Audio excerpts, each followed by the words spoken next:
Relief workers said Monday the conditions in Vanuatu in the wake of Cyclone Pam are among the worst they have ever seen and the environment is rife for spreading disease. "I don't think there has ever been destruction on this scale in one place," said Aurelia Balpe, head of the Pacific Office of the International Federation of Red Cross and Red Crescent Societies. Friday night was the first emergency with the arrival of Cyclone Pam. Disease will be the second emergency without clean water, sanitation, and hygiene provision, Oxfam Vanuatu Director Colin Collett van Rooyen said. "We need food for the coming weeks," said Red Cross Vanuatu CEO Jacqueline de Gaillarde.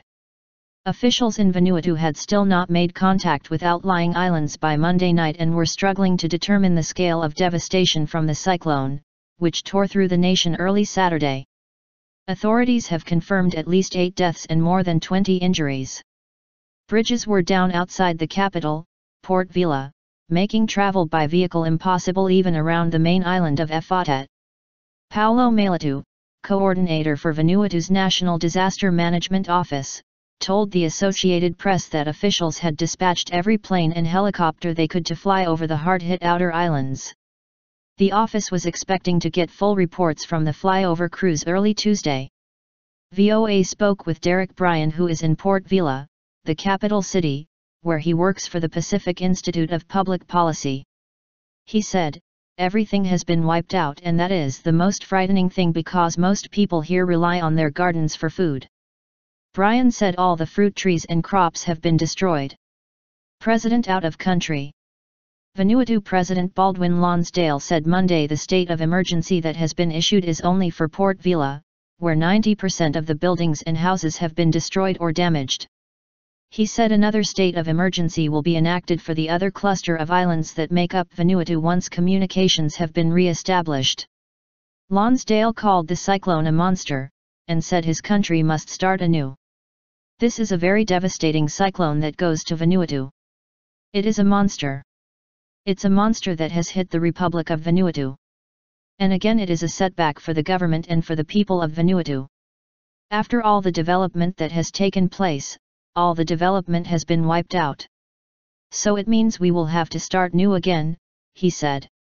Lonsdale, preparing to return home, was speaking in Japan where he and other government officials were attending a UN conference on disaster risk reduction when the cyclone struck Vanuatu.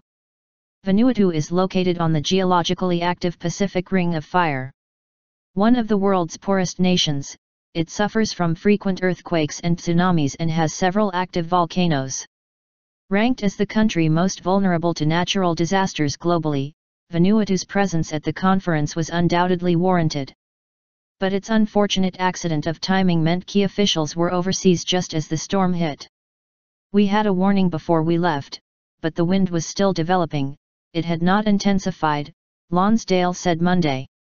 "When it developed to become a cyclone, we had already left the country. We did not realize how bad it was going to be. Part of the problem was a late change in direction that put Pam on a collision course for Vanuatu, but meteorologists said the severity of the storm was widely expected."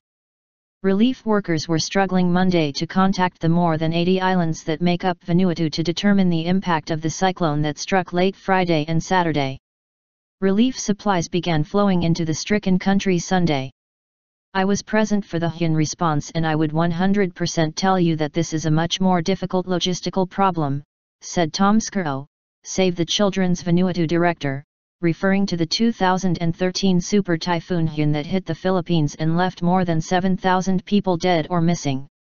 Cyclone Pam, with winds up to 300 km per hour, destroyed entire villages, reducing buildings to timbers and tearing off rooftops, downing power lines and toppling trees.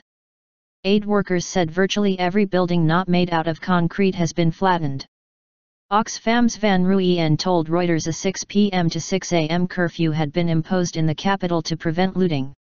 He said there have been unconfirmed reports of minor looting of hardware equipment reaching outer islands. While authorities have confirmed at least 8 deaths, they said the toll is expected to rise sharply as rescuers reach the most remote islands in the archipelago, which lies about a quarter of the way from Australia to Hawaii. Vanuatu has a population of about 250,000 people spread over more than 80 islands. About 45,000 people live in the capital. UNICEF said the cyclone affected at least half the population of Vanuatu, including about 54,000 children. A UN statement on a meeting between UN Secretary-General Ban Ki-moon and President Lonsdale on the sidelines of the Japan conference quoted the UN chief as saying Vanuatu has already been suffering from the adverse effects of climate change. He said storms such as Pam only increase the challenges that the country faces.